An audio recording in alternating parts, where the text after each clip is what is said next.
to continue providing the full range of services that the district has always provided.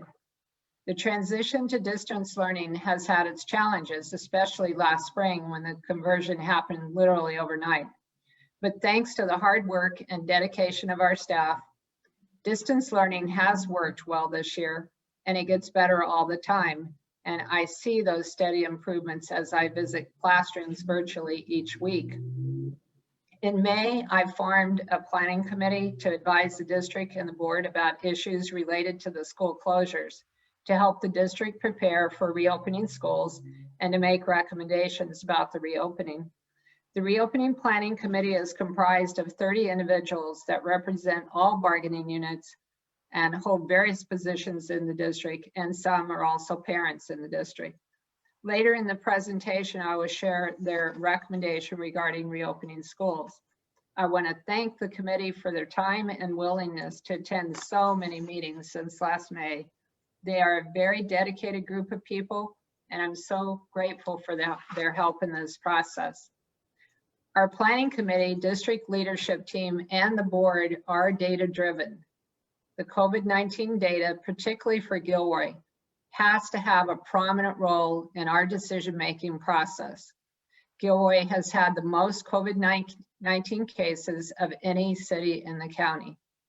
There have been 6,559 cases of COVID-19 in Gilroy, a rate of 11,813 per 100,000, which is the highest in the county.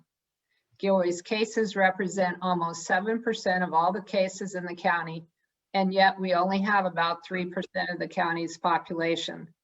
Gilroy's case rate is almost twice as high as the next two highest cities, Morgan Hill and San Jose.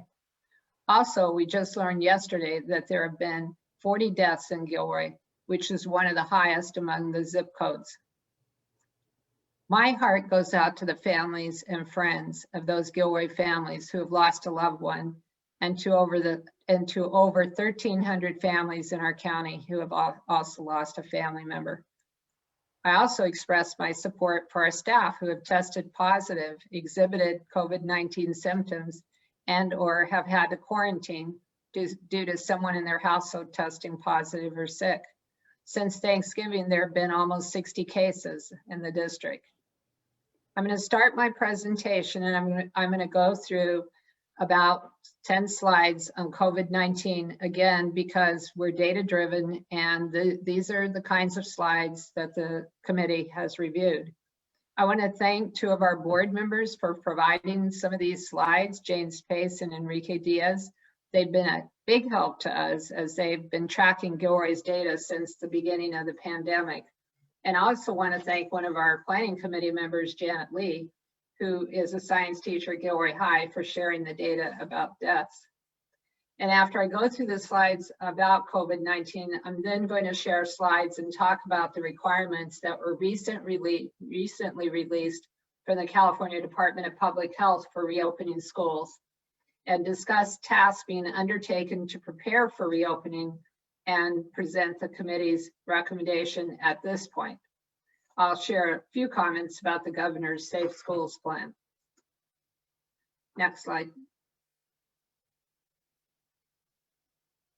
So I don't know how many of you go on the county's COVID-19 dashboard. I go on it a couple of days a week now. I was for a while going on it every day. I know other people in our organization do the same. So this is what you would see if you went on the dashboard.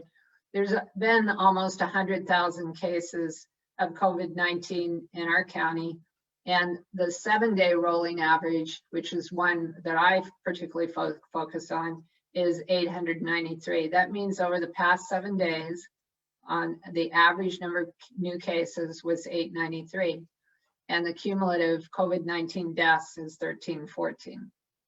Next.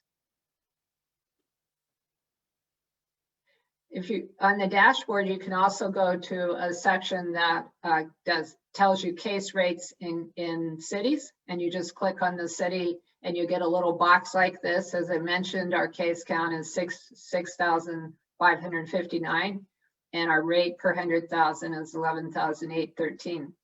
Next. This is a great way of displaying the number of cases and what's happened, and this is as of January 1st, how many the rise in cases in Gilroy. Next. I like this slide because it compares the percent infected in the United States, California, Santa Clara, and Gilroy, and the red line is Gilroy. So as you can see, the percent infected is higher in Gilroy than in the United States, California, or Santa Clara County. Next. This slide shows the rates by city, which is what I mentioned earlier. It's a great way of displaying. The first on the left is San Jose, the second is Gilroy. As you can see, it's almost twice San Jose's, and to the right is Morgan Hill. And then all the other cities are much lower in our county than Gilroy. Next. This is the 7-day average of cases per 100,000, which the county has been relying on. And as you can see, Gilroy is the purple up above. It is dropping, thankfully, finally, in both the county and Gilroy, but we still have a lot of new cases per day, which is what that graph shows. Next slide.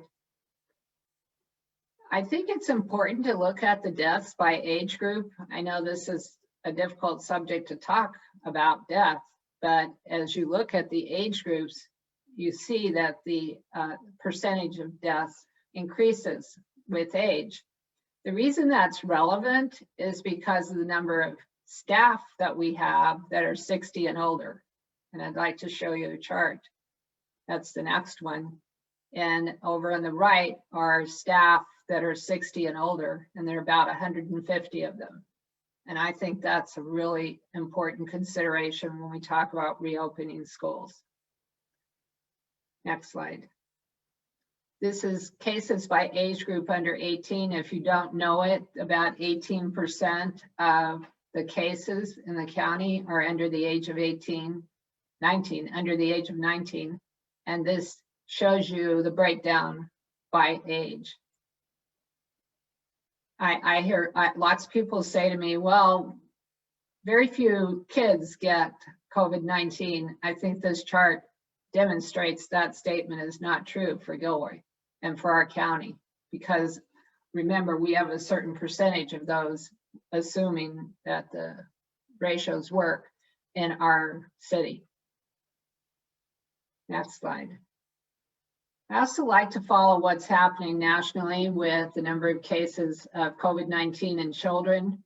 There's a great site that you can get on the left, the number of total cases of COVID-19 in children in the US, which is almost 2.7 million, and it's 12.7, almost 13% of all cases are in children. And that rate per 100,000 is 3,556. And what was interesting to me is the first 2 weeks of January, there was a 16% increase in the number of children getting COVID-19.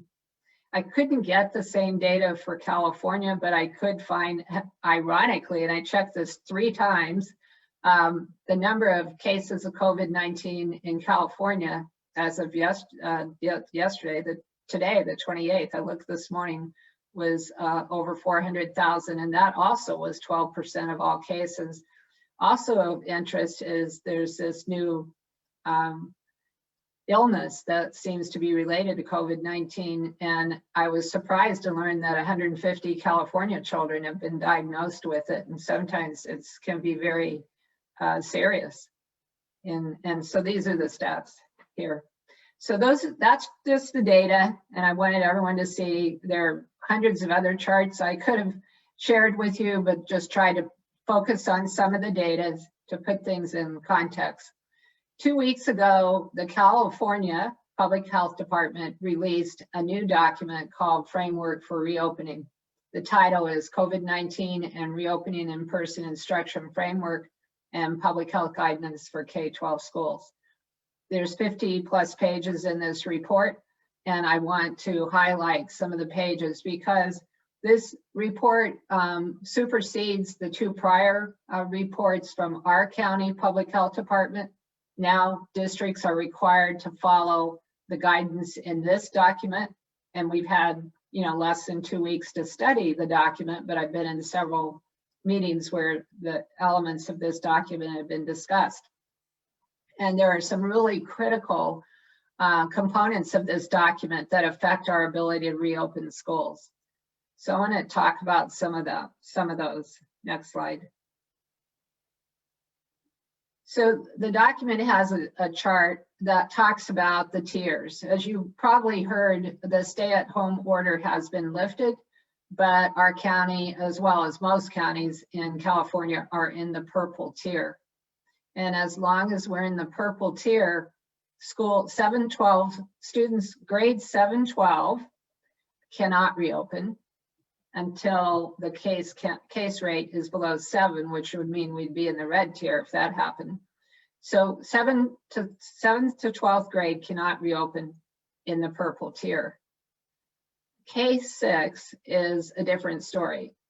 In the guidance, if the case rate in the county is below 25, then elementary schools can reopen.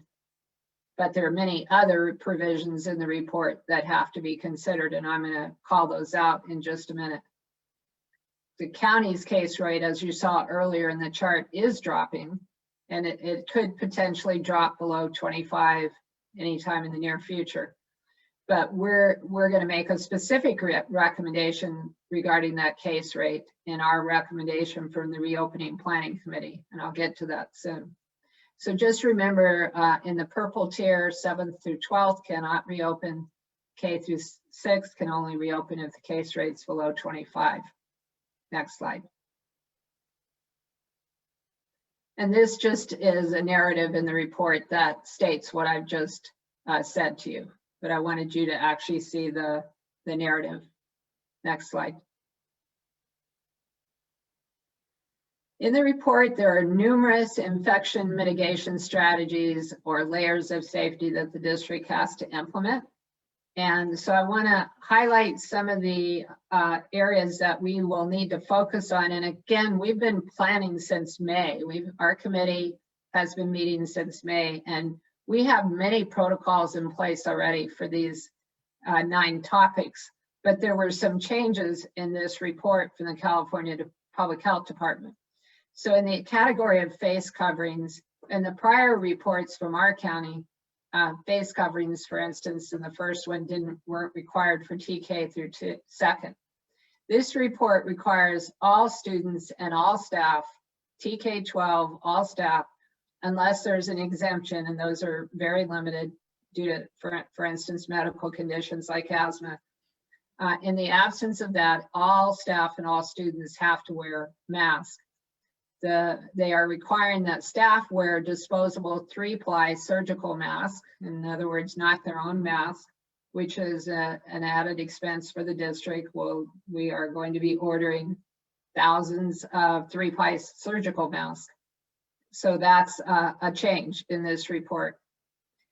And the stable groups, we have always heard the requirement that elementary students be in groups throughout the day together with the same teachers and even specialists that are assigned to individual groups. And at the middle and the high school, they're recommending that several different ideas. Stable groups, just as at the elementary level, with teachers moving, or block schedules where we reduce the number of classes, and again, stability of teachers, electives virtually, and in this report, it would allow band, choir, and theater, but our county's guidance on those is much stricter, and the stricter prevails, so those are still prohibited by our county. The physical distance requirements are for everyone, staff, students, everyone. So when we looked at classrooms and started trying to figure out how to have 6 feet distance between student desk and teacher's desk, we very quickly reached the conclusion that we could only place about 10 to 12 desks in a classroom. And obviously that limits the number of students that you can have at school on any given day. So the requirement in this report is that they be 6 feet apart. They recommend that we use outdoor spaces, partitions, that we limit or prohibit volunteers and activities from the outside, that we minimize congregate movements like an entire group of students moving in the hallway, that we stagger start times and have one-way directionals, that meals be outdoor, and that we limit sharing of objects. So there's some changes there. Ventilation has become a high priority for the California Public Health Department and our county's public health department.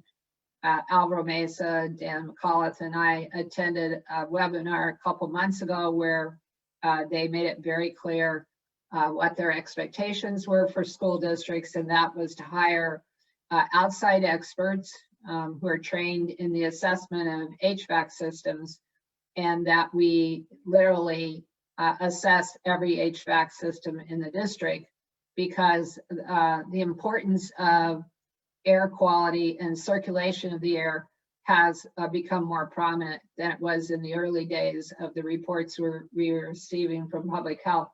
So we moved very quickly as a district. We hired a team of experts. We're very proud that we did that, because now districts are scrambling to find the experts to do these assessments.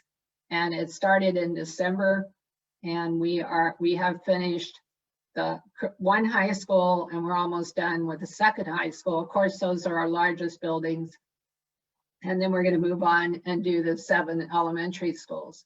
But based on the number of HVAC systems that we need to assess and then potentially repair, there are 1,200 of them, by the way. We anticipate that this is going to take a few months to complete.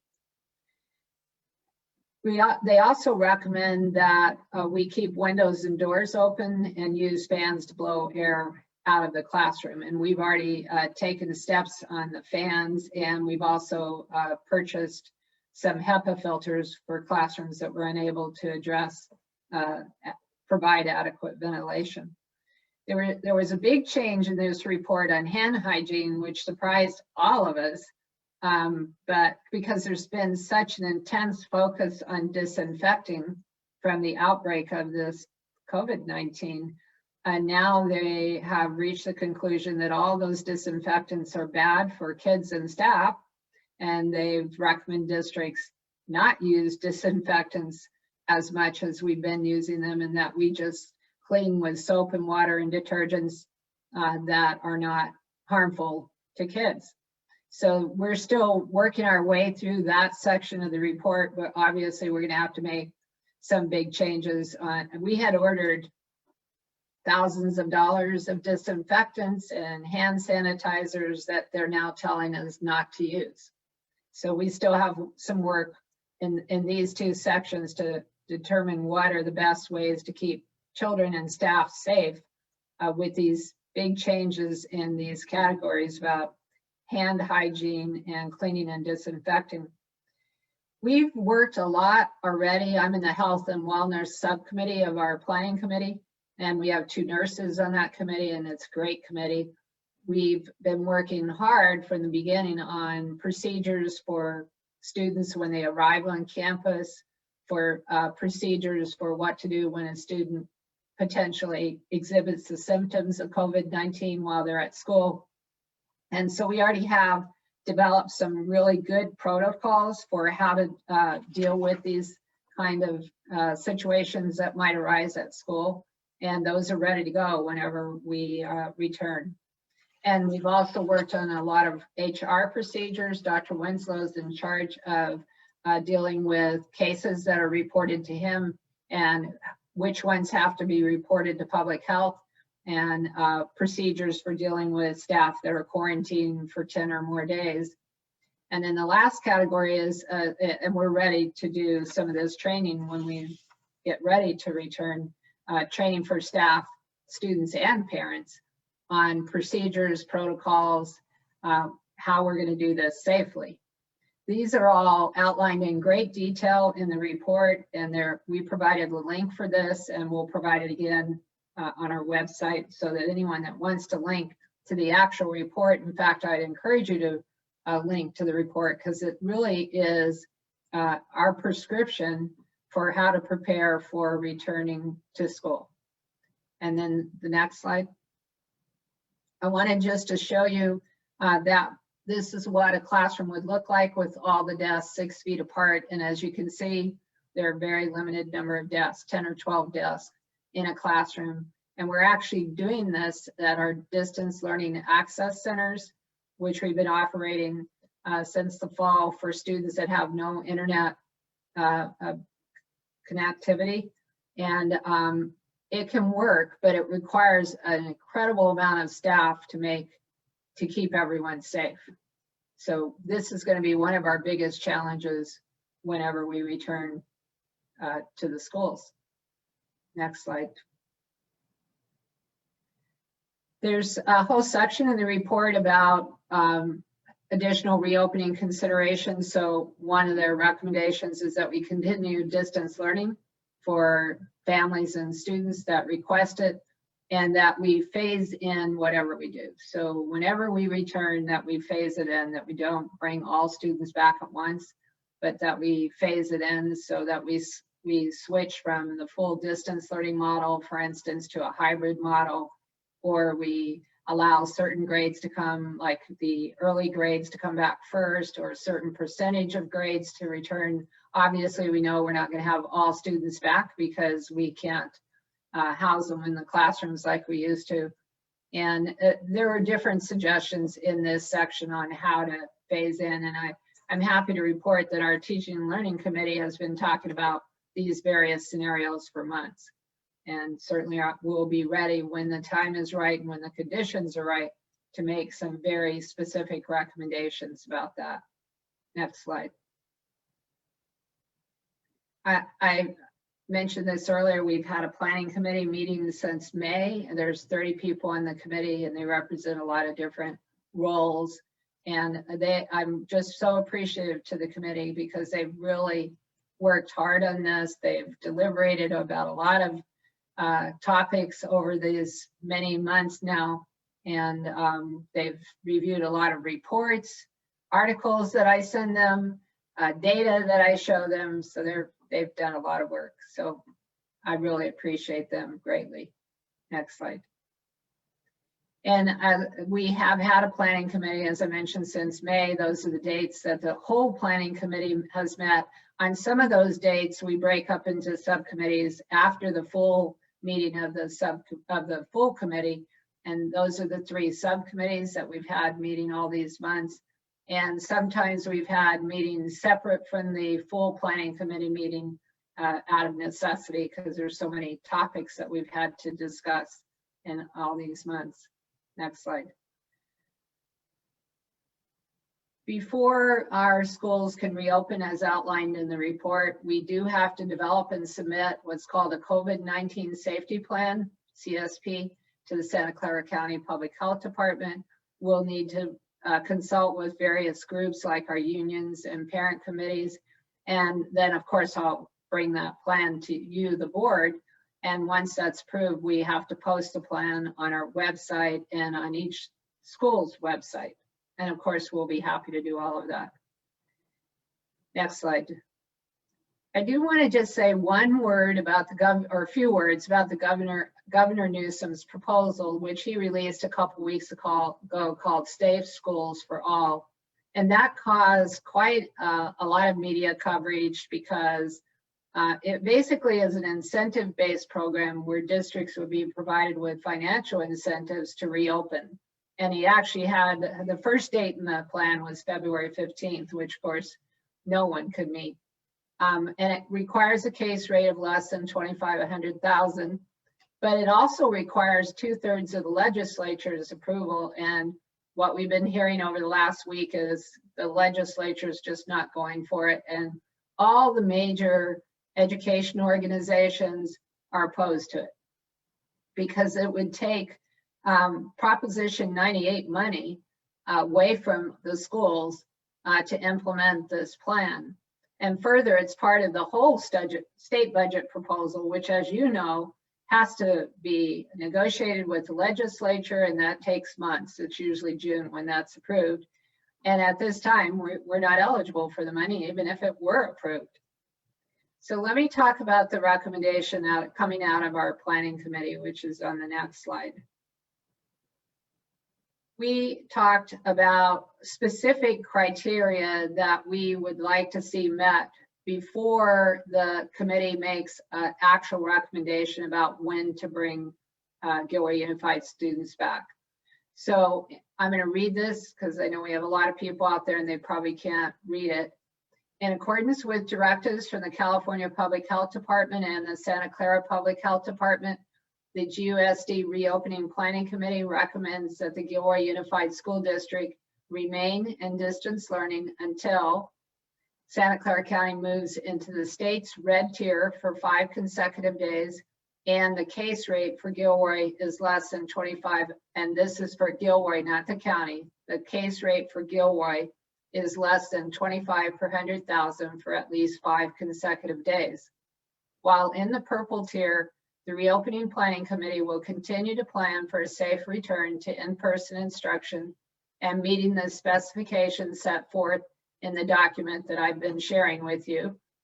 When Santa Clara County moves into the red tier and remains there for 5 consecutive days, and when the case rate for Gilroy is less than 25 per 100,000 for at least 5 consecutive days, the Reopening Planning Committee will propose further recommendations in order to provide input to the GUSD Board of Education. As always, the health and safety of all staff and students remains the highest priority of the Gilroy Unified School District. So in a sense, you could look at this as an interim recommendation. Our committee is saying until we get to the red tier and until our case count drops significantly, we aren't prepared to provide a recommendation tonight on returning our students and our staff to our schools. We'll be happy to share our recommendation for how to bring students back when we get to that level. But we are so concerned about not only the case rate in Gilroy, but a lot of these other issues that are surfacing even now. There's so many issues surfacing, like contact tracing, how that's going to be done. In some cases, some of the reports have recommended weekly testing of students and staff, and then just layer that with the vaccination issue. There's so many issues that are coming at us right now that need to be addressed, and certainly the ventilation issue, which we are actively pursuing. There are just many issues that need to be addressed before we can recommend that students and staff return to Gilroy schools. So that is where we are right now, and I'd be happy to entertain questions, respond to comments from the board.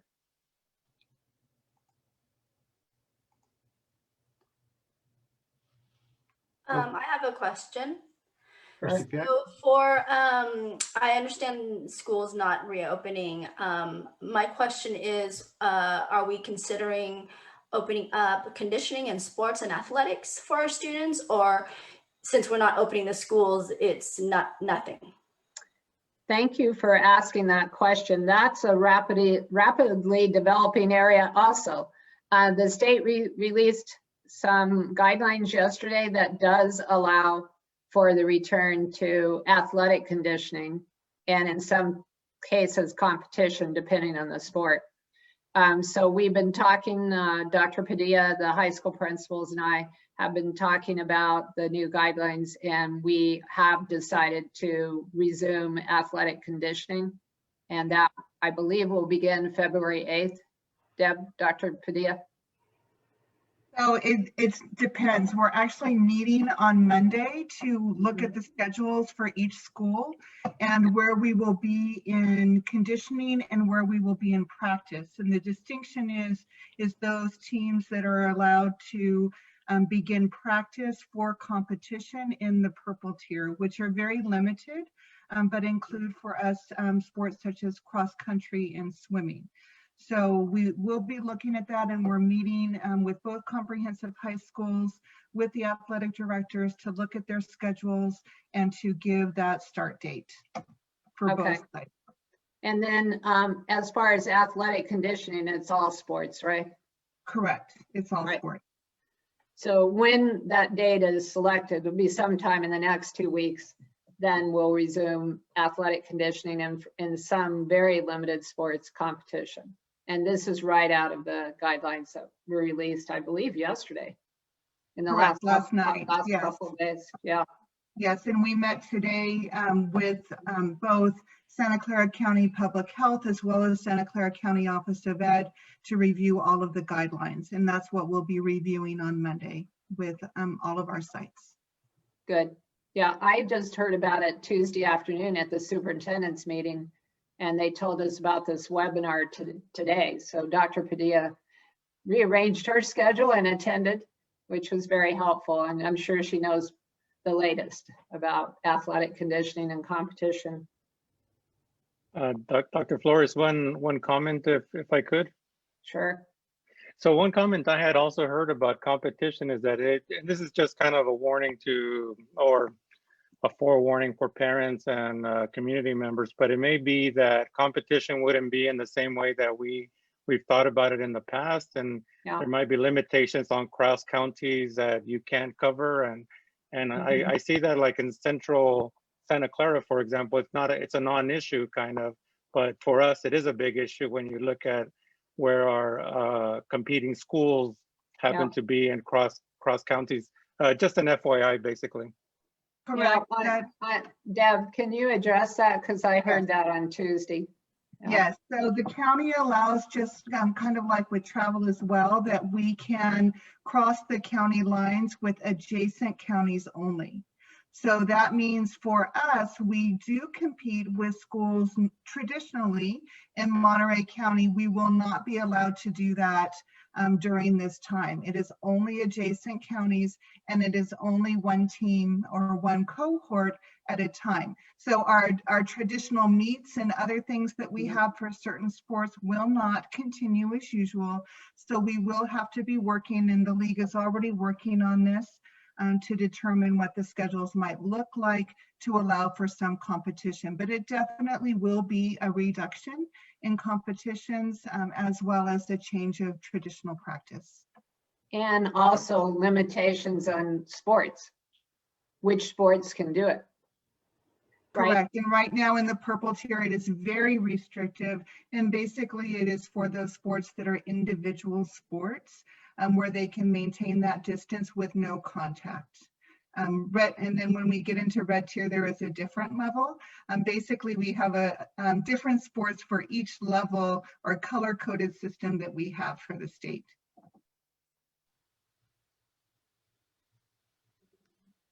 Any other questions? I don't see any other questions. I noticed this is an action item. Are you requesting that we take some action on this report?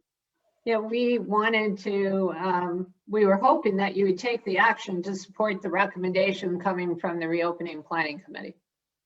Well, speaking for myself, I support the recommendation coming from the committee, but and thank you, and thank the rest of the committee for their work on this constantly moving target. It's almost impossible to put your head together on all these things, because the state, as you illustrated, the governor, he wants us to open our schools, but then he balks at vaccinating our employees before they're compelled to go back to work. That doesn't make any sense to me. And I'm going to have a hard time insisting that staff go back to work without adequate protection, and that includes the vaccine, as far as I'm concerned. Other states and other areas are making their teachers a priority. And so if the state wants to ignore our teachers, fine. But as a board, I think we need to prioritize the students and the staff. And that's just me.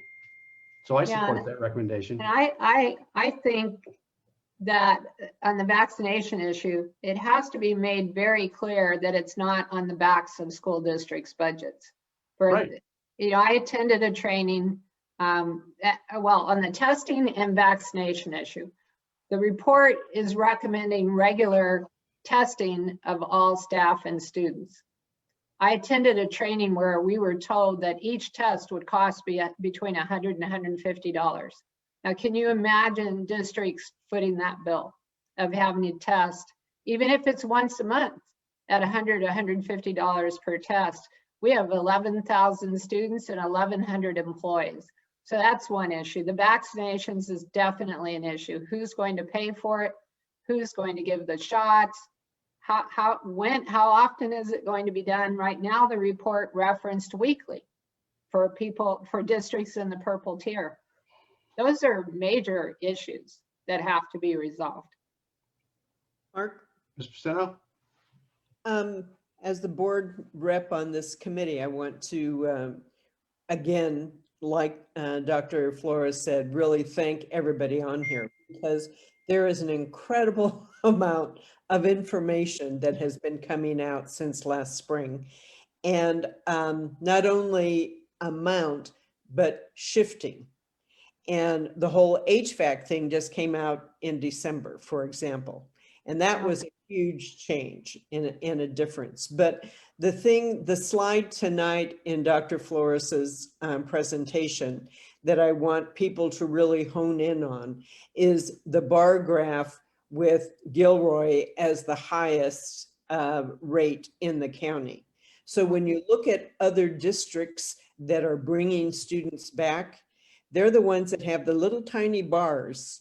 And it's great that the county as a whole may be coming out of purple, but that doesn't mean Gilroy Unified is, or Gilroy as a city. And I was just listening to the news, and they were touting that districts back east, they could go back to school and their rate in a school is equal to the rate of community of the community. Well, in our case, that's almost 12%. And are we really willing to have 12% of our kids and our staff subjected to that? So we are outliers in the county. And I take absolutely no pleasure in being #1 in COVID rate in Santa Clara County. But I think we have to look at that and take care of our own, because we are an outlier in terms of the number of cases, and we cannot lose sight of that. Question. Nelson? Going back to the athletic conditioning, which sports, is it all sports are going to be allowed to do that? Which sports, it's only the ones that will allow the students to socially distance themselves? For athletic, well, let me talk about athletic conditioning. Deb went to the training, but for athletic conditioning, we did all sports, but it was not, there were no contact. So it was drills and skill development. They were in cohorts of 12, I believe. We had all these protocols that they had to follow. So that's athletic conditioning, and we are going to resume that. The actual sports that can resume, Deb, are very limited, aren't they? They are very limited. I don't have the exact list in front of me, but I know it includes cross country, I believe golf, swimming, or water sports, as they say. I believe tennis is in that list as well. But that's pretty much all. Bowling, which we don't have. So very limited. And yes, it is truly just the individual sports where they can maintain the 6 feet distancing at all times, even in competition. So swimming is allowed? Water sports can open up in the purple tier, yes. Because they're in lanes, and they, Correct. in theory, can stay. It's not like physical contact in football, for instance, or even basketball and soccer. So that's why I'm not arguing for their list. I'm just saying that's what we're being told. Okay. Correct. And I do not have the exact list in front of me, but I can get that for Dr. Flores to share with the board. Mr. Pace? So it sounds like there is some third party that's making these calls about sports. Can we overrule them if we think that sports doesn't make sense at this point? Yeah. Yes. Okay. The only reason I would suggest that we move forward with at least athletic conditioning is our track record was very good when we did it. Because remember, we started it in July and it went till December. Deb? We did have a couple cohorts that we had to shut down because of suspected COVID-19. Everyone tested negative in those cohorts. So our protocols, though, are very strict. You know that, some of you know that because your kids are in those sports.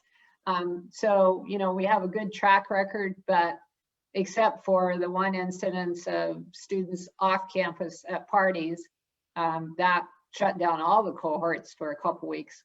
Other than that, we've had a pretty good track record. But again, this is not competition.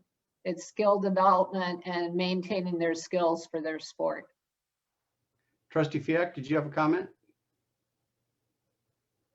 Yes, actually, first of all, I want to thank the committee members for this thorough report and all of the work and time that they put into it. I totally support not reopening schools right now, again, just because I think we do, understanding that there is a mental health toll on our students, but we also really have to look at, the physical toll that exposing our staff and students to reopening schools. So, and because Gilroy is such a, is that outlier and we have such a high positivity rate, I think that for the sake of the safety of our students and staff, we do need to keep our schools closed for now. My question would be for this committee, the reopening committee, are you considering when we do get vaccines, what is our policy? So are we making it mandatory for all of our teachers to take the vaccine? Is it going to be optional? If they choose not to take that vaccine, what's the liability for the district? You're raising all the same questions that we have been raising in meetings, Paul and I. Those are hot topics right now. And obviously, whatever we do has to be negotiated with our unions. And we, of course, want to talk to our unions about any decision about vaccines, whether it's voluntary or mandatory. There are a bunch of liability and legal issues involved. It's a very complicated issue. And I personally think the state needs to take the lead, because if we can't, 1,000+ districts trying to figure this out is not the way to deal with a major question like, should all staff be vaccinated? And then are there even enough vaccines to do it? Listening to the governor today, it's going to be summertime before most people are vaccinated. So, there are a lot of public school employees in this state, and they would have to, right now, I don't think they have enough vaccines to even consider it. Even though we're in 1B, educators are in 1B. Those who are 65 and older, by the way, can get vaccinated now, but everyone else has to wait till we get to 1B. And 1A they're far from done in phase 1A. So there are a lot of questions about vaccines that aren't answered. You're raising questions that we've raised at meetings, and we're trying to figure it out. There are states that require it, by the way. There are other states that have figured it out and are requiring it. Any other board questions or comments? This is Trustee Diaz. Yes, Trustee Diaz. So just to kind of point out that I'm making a few comments just because I agree with everything that's been pointed out, and the data, there is no agreement with it. That is the data. There's no refuting it or anything. It is what it is. The one thing that I do want to point out is that I also looked at it and also charted neighboring cities because their numbers were lower, but then their percentage rates were lower. One thing that I do want to point out is that even though we are at 12%, it's really different if that 12% had been accumulated really early on in the pandemic period.